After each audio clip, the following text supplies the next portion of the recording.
오늘 우리에게 주시는 하나님의 말씀은 시편 118편입니다. 시편 118편 24절에서 주보에는 26절인데요. 24절에서 29절 말씀까지 우리 앞에 화면을 보시면서 24절부터 29절까지 함께 하나님 말씀을 읽겠습니다.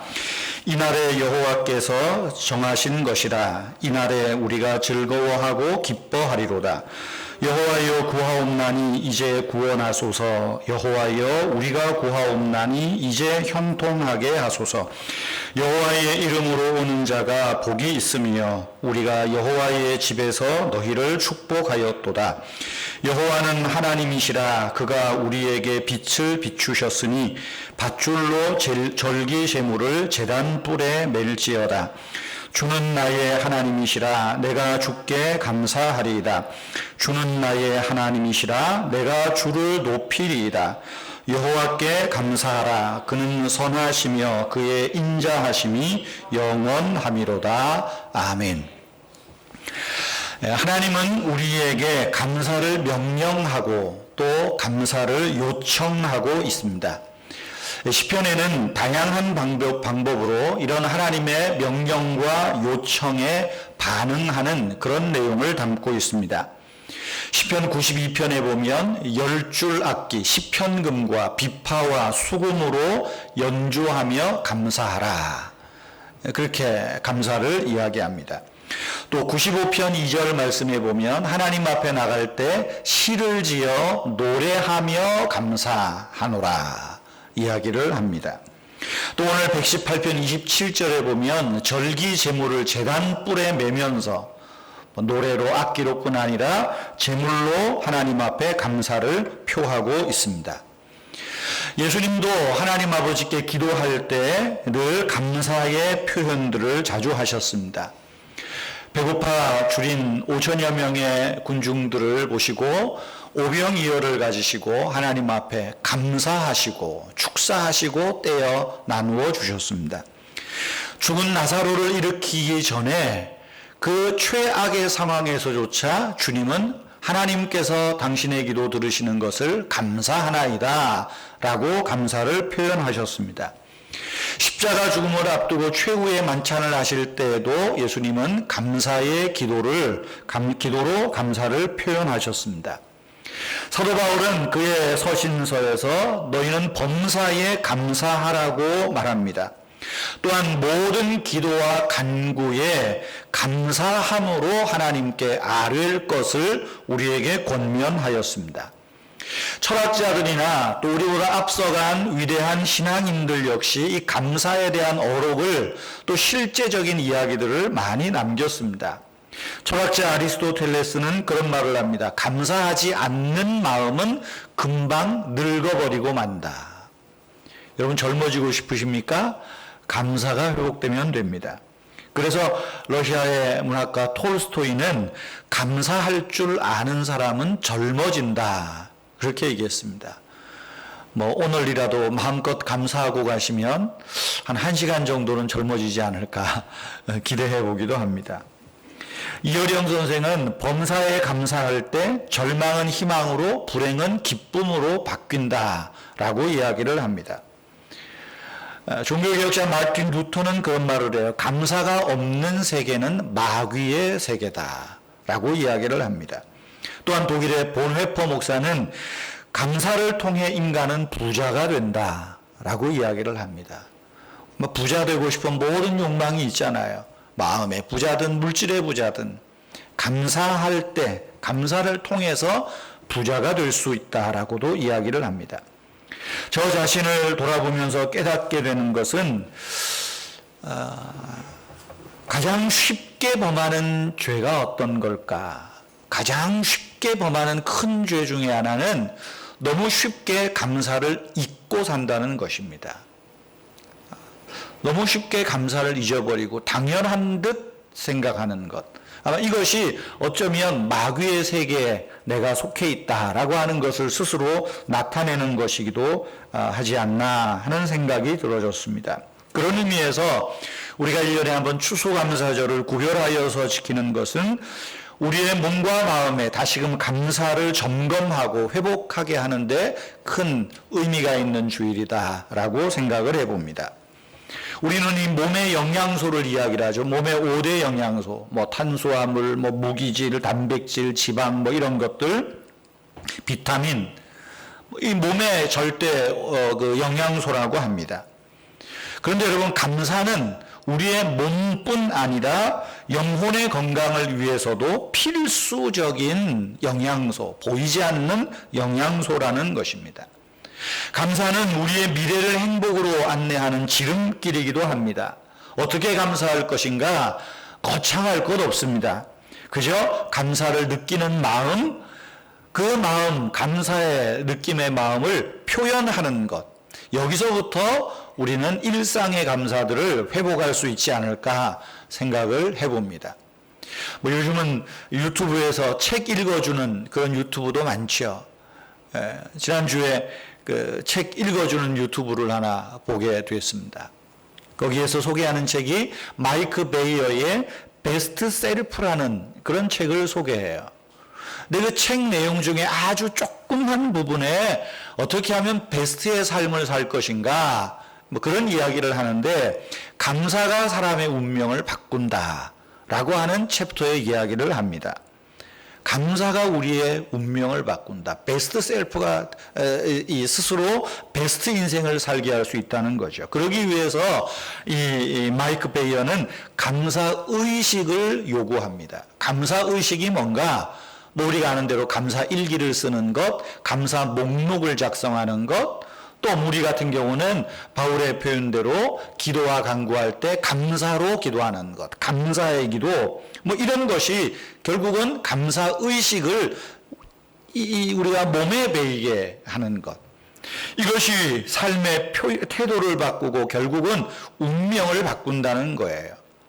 우리가 감사 일기도 이야기하고 이 기도도 이야기하는데 생각보다 쉽지 않습니다. 그런데 이 베스트 셀프에서 하나 쉽게 다가온 게 있어요. 감사 목록입니다. 목록. 여러분, 의자에 앉아 있을 때 내가 의자가 편하면 의자가 좋다. 그냥 그렇게만 생각하는 것도 감사 의식을 훈련하는 거라는 거죠. 밥을 먹을 때 아이고 맛있다, 감사하다, 이 표현. 요즘 제가 열심히 밥을 하지 않습니까? 밥을 하고 찌개를 하고 할 때 항상 아내에게 묻습니다. 어때? 다 맛있대요. 그럼 제가 하는 말이 쑥 들어서 하는 말이 있습니다. 예전에 김옥기 권사님이, 저 수서 이사 가신 김옥기 권사님 한번 우리 권사님들 모시고 어디 저 설악산 가서 식당에서 밥을 먹는데 싼 거 산채 비빔밥 먹었는데 어떠세요? 그랬더니 그 권사님이 유명한 말씀을 하세요. 아이고 목사님, 내가 안 하면 다 맛있어. 그래서 제가 제 아내에게 당신이 안 한 거라 다 맛있는 거야. 그 잠깐의 목록을 이야기를 맛있다. 어떤 분은 밥 먹기 전에 기도 열심히 하고는 감사히 먹겠습니다 하고 밥 먹으면서 왜 이렇게 맛이 있냐 없냐 그래요. 그럼 제가 그러죠. 그러면 밥 먹기 전에 감사하지 말고 밥 먹은 다음에 감사하라고. 그래서 밥 먹은 다음에 맛없으면 오늘 맛없는 거 억지로 먹었습니다 그러든지, 감사기도 하고 먹었으면 맛없어도 맛있다고. 이게 믿는 사람이지 그러냐고 한번 제가 그런 이야기를 한 적도 있습니다. 참 이 감사 목록 마음에 와 들었어요. 그러면서 마이크 베이어가 이런 이야기를 합니다. 어떻게 삶의 태도를 바꾸고 그 태도가 우리의 운명을 바꾸는가? 먼저 감사가 있을 때 삶의 균형을 되찾게 한다는 거예요. 삶의 균형을 되찾게 한다. 예를 들어 보십시다. 우리가 잘 나가고 성공하면 대부분 우리는 나를 자랑하고 자기를 과시하고 싶어집니다. 그러다가 무모한 행동을 하고 과한 행동을 해요. 그리고 실패하는 겁니다. 베이어는 말하기를 오히려 내가 잘 나가고 성공할 때 감사할 줄 아는 것은 내가 잘 나간 이것은 내 힘이나 내 노력이나 내 덕이 아니라 흔히 말하면 운빨이라는 거예요.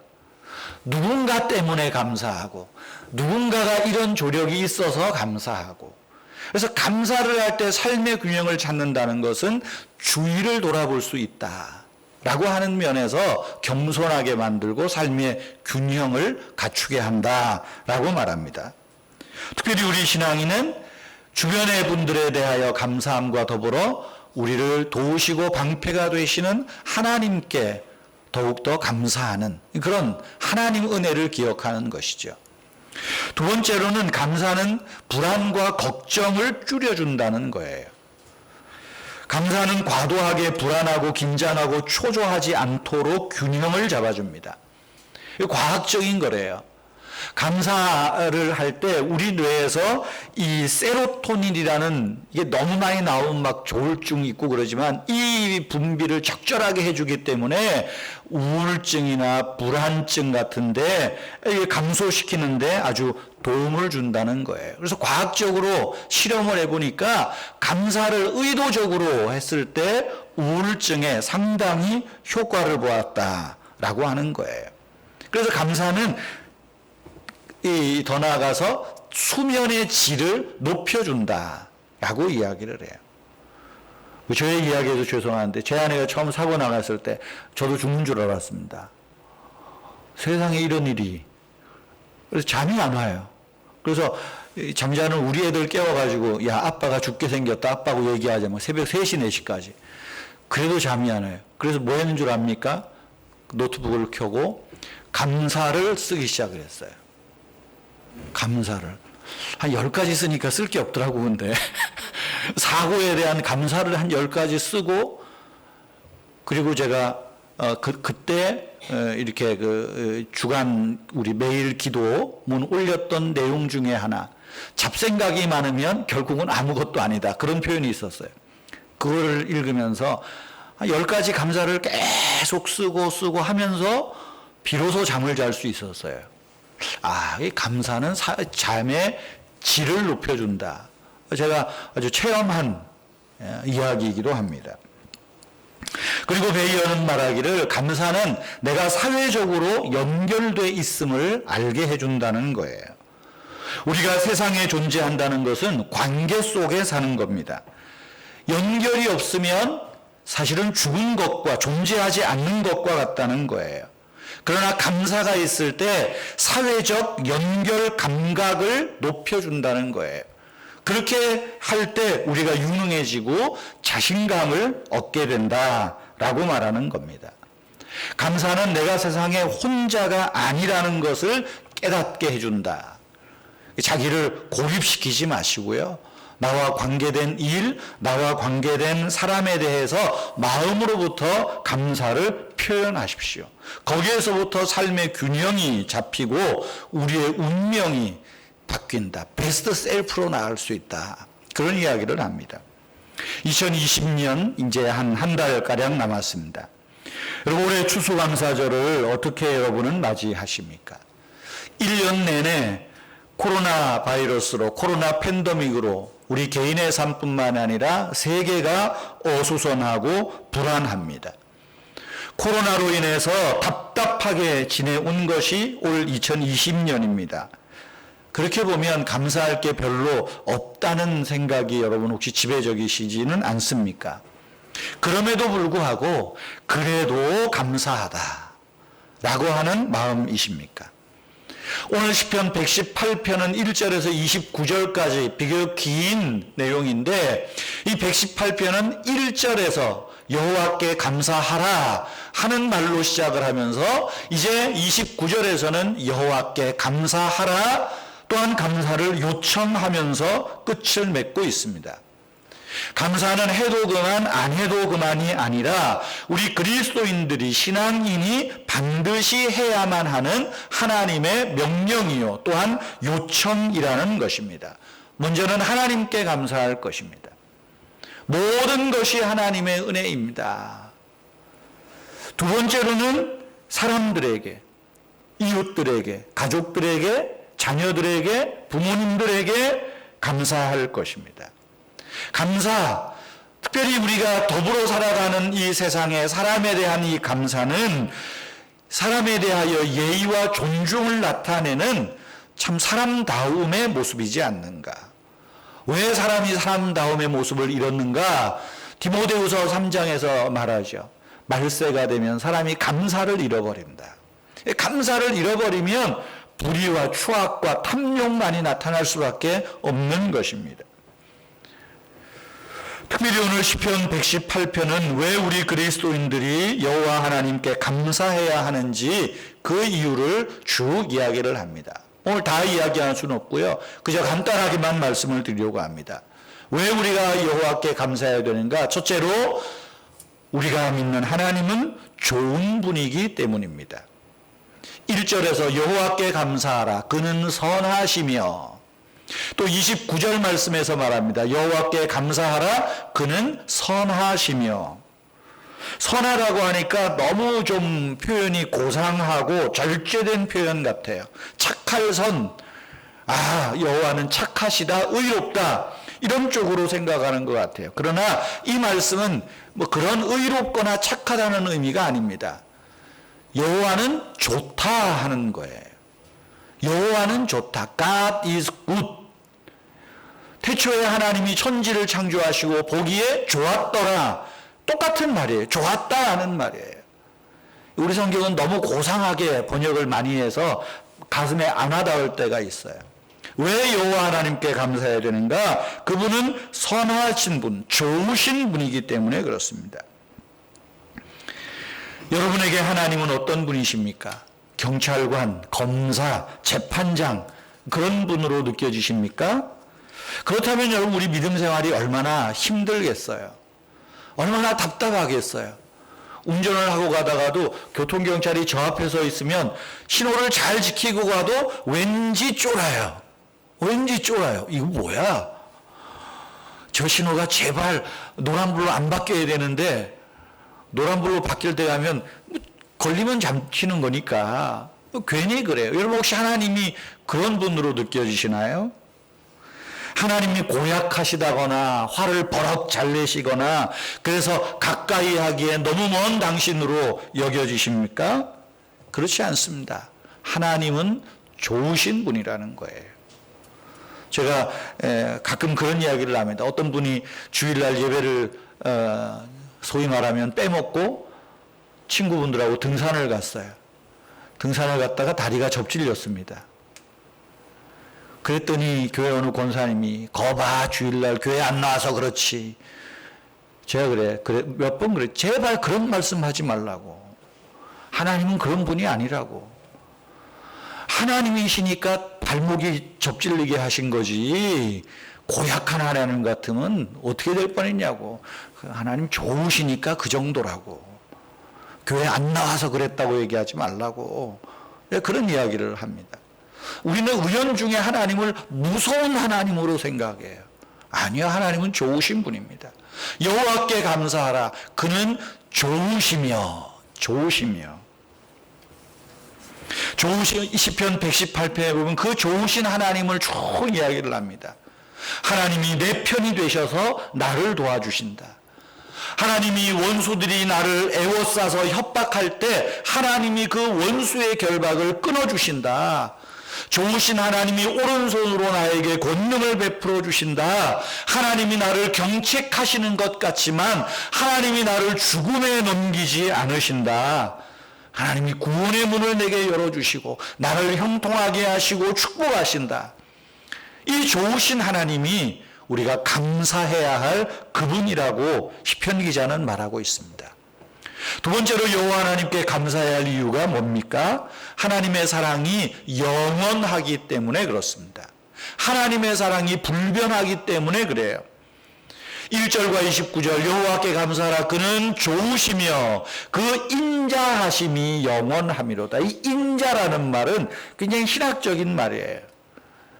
차라리 저는 이 표현도 영원한 사랑 아니면 불변하는 사랑 이렇게 번역을 하면 좋겠어요. 하나님의 사랑이 불변해요. 변하지 않아요. 우리는 변해도 하나님이 변하지 않아요. 하나님의 사랑은 영원한 사랑이에요. 그 하나님의 사랑이 우리를 붙들고 계세요. 그러니 그 하나님이 얼마나 좋아요. 그 하나님이 얼마나 기쁘고 감사해요. 그 하나님께 감사하라 성경은 말하고 있습니다. 세 번째로 하나님은 우리를 축복하시기 때문입니다. 26절 말씀에 보면 여호와의 이름으로 오는 자가 복이 있으며 우리가 여호와의 집에서 너희를 축복하였도다.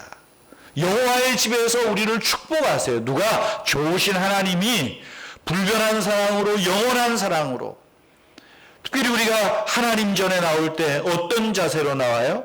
좋은 마음, 영원한 사랑의 마음, 그것이 하나님 앞에 감사를 표하는 거예요. 그럴 때 우리가 서로 축복을 공유하고 나눌 수 있다는 것입니다. 2020년 온 세계가 코로나 팬데믹으로 불안과 공포 속에 삽니다. 뭐 그냥 쉽게 생각하면 이 고약한 감기, 독감 뭐 그렇게 이야기하는 분들도 있습니다. 그러나 그렇게 치부하기에는 피해가 너무 큽니다. 사실은 제가 코로나 처음 터졌을 때 그 말을 했어요. 건강한 사람은 한 2, 3주 앓다가 끝난답니다. 근데 이게 얼마나 위험한 일이에요. 바이러스, 백신도 없고 면역력도 약한 사람에게는 치명적이고, 그러다 보니까 사회적 비용이 지금 너무 많이 소요되고 있습니다. 지난 주간 뉴스 보신 대로 여러분 지금 3차 대유행이 시작되었다고 합니다. 봄에 대구에서 터졌을 때 또 8월 15일 전후로 해서 터졌을 때보다 훨씬 더 심각한 상황이라고 합니다.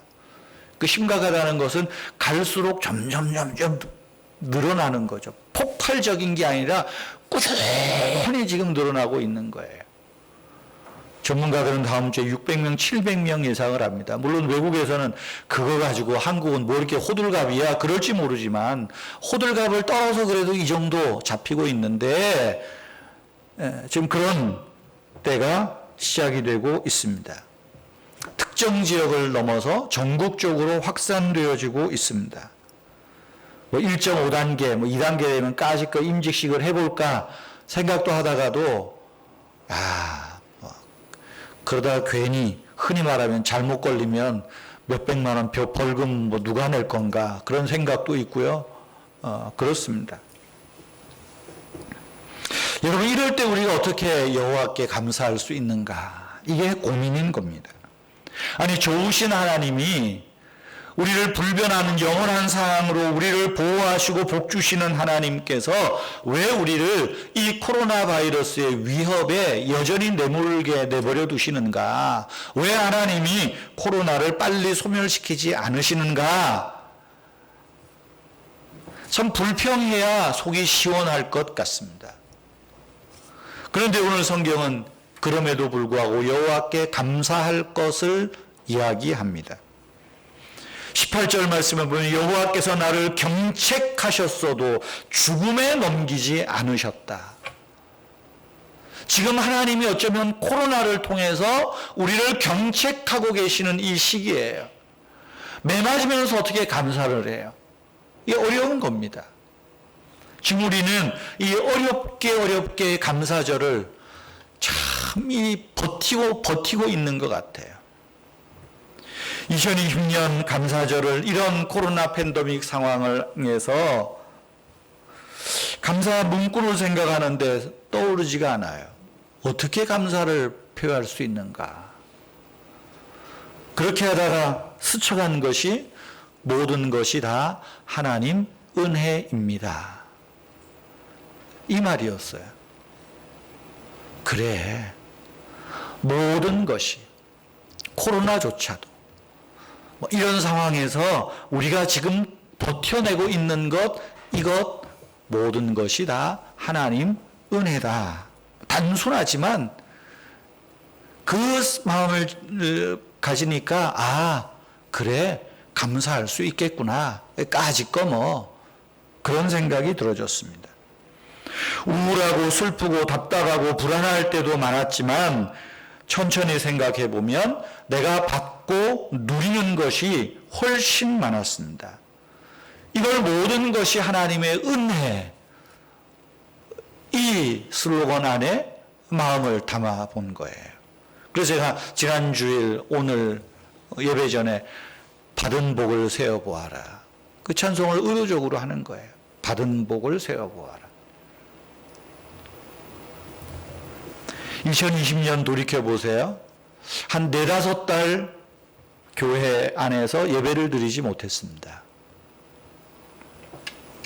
그런데 교회당 예배는 못했어도 최첨단 기술로 주일 예배를 드릴 수 있었음에 감사합니다. 인터넷을 통해서 성도님들이 주일 예배를 지키고 교회당 예배를 그리워하고 교회당에 나갔으면 이런 마음이 식어지지 않았다는 것에 대해서 감사하지 않을 수 없습니다. 오늘 제가 이 주일 기도문에 좀 그런 마음들을 제가 좀 기도로 여러 좀 표현을 해보았습니다. 주보 꼭 가져가셔서 오늘 기도를 좀 살펴보시기를 바랍니다. 1년 동안 우리가 경험한 여러 가지 문제들을 나열하는 것보다 차라리 어쩌면 받는 복을 세보는 것이 오히려 우리의 몸과 영혼을 더 성숙시키고 건강하게 하고 밝게 하는 길이라는 생각이 들어집니다. 우리가 상황이 어떻든지 간에 우리가 감사를 표현하는 것은 지치고 낙심한 우리의 심령을 빠르게 치유하고 오래도록 지속시키는 영적인 처방입니다. 여러분, 예수 믿는 사람은 어떤 사람일까? 여러분, 우리 예수 믿는 사람은 최악의 상황을 감사로 해석하는 신앙을 가져야 됩니다. 이게 우리 그리스도인입니다. 예수님을 보세요. 지금 사랑하는 친구 나사로가 죽었어요. 최악의 상황이에요. 내일 아침 기도문에 그 요절을 썼을 거예요. 하나님이 내 기도를 들으시는 것을 믿고 감사하나이다 라고 말해요. 감사하나이다. 최악의 상황에서 다니엘과 그의 세 친구를 보십시오. 최악의 상황이에요. 포로로 잡혀갔어요. 우상에게 바쳐진 재물을 먹지 않으면 큰 불이익을 당해요. 느부갓네살 왕의 신상을 만들어 놓고 절하라고, 그렇지 않으면 풀무불에 사자굴에 던져질 것을 이야기를 해요. 최악의 상황이에요. 그러나 그 속에서조차 그들은 좋으신 하나님, 그 인자 사랑이 영원하시고 불변하신 하나님 앞에 감사하고 하나님을 기뻐하였습니다. 풀무불에 들어갔어요. 내던져졌어요. 사자굴에 내던져졌어요. 그럼에도 불구하고 감사하였어요. 그럴 때 하나님의 역사가, 기적이 일어나게 된 것입니다. 제가 수요일 예배 때 찬송가 66장을 인터넷 예배 때 소개를 했습니다. 제가 감사절이 되면 늘 이 찬송을 이렇게 좀 자주 부르는 찬송 중에 하나인데, 이 찬송은 1636년에 독일의 한 작은 마을 에른하르트라는 마틴 루터의 고향이기도 한데요. 그 교회에서 목회했던 그 링카르트 목사의 감사 시 고백입니다. 당시 지금처럼 흑사병, 전염병이 전 유럽을 아주 강타 휩쓸고 갈 때였습니다. 링카르드 목사의 마을도 피해갈 수 없었습니다. 하루가 멀다 하고 교인들이 그 전염병에 노출되어서 죽고, 또 목사로서 그 전염병으로 돌아가신 분을 장례 치르고 돌아오고, 얼마나 괴롭겠어요. 그런데 얼마 지나지 않아서 링카르트 목사의 아내와 아들 둘이 흑사병에 감염이 됩니다. 그리고 시름시름 앓다가 역시 세상을 떠나게 됐습니다. 이제 장례를 치르기 전에 일련의 사고들을 쭉 묵상을 하면서 얼마나 원망스럽고 한스러웠겠어요. 그런데 그때 링카르트 목사에게 떠오른 하나의 생각이 있었습니다. 전염병으로 많은 사람들이 죽어나갔지만 또 지금 자기의 아내와 자녀가 죽었지만 그러나 이들이 믿음을 가지고 믿음의 형제 자매로서 이 땅을 살았다는 사실이 얼마나 다행이고 감사한 일인지. 인간의 삶은 이렇게도 죽고 저렇게도 죽는데 이 세상에서 끝나는 것이 아니라 이 죽음 후에 오는 하나님 나라를 바라볼 때 마음 깊은 곳에서 오히려 감사하는 고백을 의도적으로 했다는 거예요. 그리고 자기 가족의 장례를 치를 때 링카르트 목사가 그 이야기를 이 시를 장례 설교로 하는 것입니다. 그것을 시로 다듬어서 찬송을 한 거예요. 다 감사드리세. 이 찬송은 과거와 현재와 미래를 감사로 표현하는 것입니다. 1절에 보면 예부터 주신 복 한없는 그 사랑 선물로 주시네. 과거에 하나님께서 주셨던 그 은혜와 선물을 감사하고 있습니다. 2절 찬송에서는 그래요. 나와 함께 언제나 함께 하시는 주님. 다 감사드리세. 언제나 함께 하시는 주님. 지금 하나님께서 이 절망스러운 상황에서조차도 하나님이 함께 하고 계신다. 그것을 고백하는 내용입니다.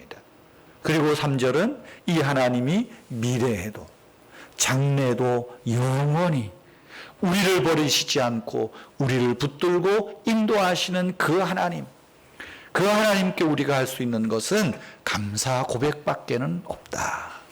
그렇게 감사의 찬송을 하는 것입니다. 이 시간 우리가 올 한 해 돌아보면서 모든 것이 다 하나님 은혜입니다. 모든 것이 하나님 은혜입니다. 우리가 이런 마음으로 함께 우리 66장 찬송을 함께 부르겠습니다.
하나님 돌아보면 모든 것이 다 하나님 은혜였습니다. 예부터 우리를 지켜주시고 악에서 구하여 주시고 장래에도 우리를 보호하시며 인도하실 그 하나님 은혜 바라보며 하나님 사랑 바라보며 우리가 그 좋으신 하나님 앞에 날마다 감사를 표하고 기도할 때에 감사를 고백하며 우리의 삶의 순간순간마다 감사의 의식을, 감사의 목록을 다져가는 우리 은혜의 교회 모든 성도님들이 되게 하여 주시옵소서. 코로나 팬데믹으로 몹시 불안하고 힘들고 지치지만 그럼에도 불구하고 좋으신 하나님께서 우리와 함께 하심을 늘 믿으며 그 하나님께 감사하고 하나님 그분 자체가 우리의 감사의 고백이 되도록 주여 인도해 주시옵소서. 주 예수 그리스도의 은혜와 하나님 아버지의 크신 사랑과 성령님의 위로하시며 능력 주시며 함께 하시는 은총이 오늘도 감사의 마음을 다잡고 우리의 삶에서 감사를 고백하고 표현하며 살아가기를 원하는 우리 은혜의 교회 성도님들 위해 또한 가정 위에 자녀들 위에 항상 함께 계시기를 축원하옵나이다. 아멘.